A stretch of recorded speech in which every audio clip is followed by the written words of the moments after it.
স্পর্শ ছাড়া সন্তান দিয়েছে কে? সৈয়দনা ঈসা আলাইহিস সালাম পেটে আসলেন, মারিয়াম আলাইহিস সালাম লজ্জা পেলেন। হায় হায়, কেমন করে এলাকাবাসীদের কাছে আমি আমার মুখ দেখাবো? বিয়ে করি নাই, স্বামী নাই, বিয়ে হয় নাই, স্বামী নাই, কিন্তু পেটে সন্তান চলে এসেছে। হায় হায়, এলাকায় কেমনে মুখ দেখাবো? লজ্জায় পড়ে মারিয়াম আলাইহিস সালাম এলাকা থেকে চলে গেলেন। কি অবাক করে কাণ্ড! বাচ্চা ভূমিষ্ঠ হওয়ার জন্য, বড় হওয়ার জন্য 6 মাস 7 মাস লাগে নাই, পেটে বাচ্চা আসার সাথে সাথে বাচ্চাটারে বড় করে দিয়েছে কে?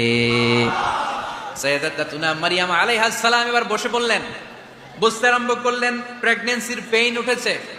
হঠাৎ করে পেট থেকে বাচ্চা ভূমিষ্ঠ হয়ে যাওয়ার পরে উনি কাঁপতে আরম্ভ করলেন। ক্ষুধার চোটে খাবার কিছু নাই, সামনে ঝরনা, উপরে একটা খেজুর গাছ।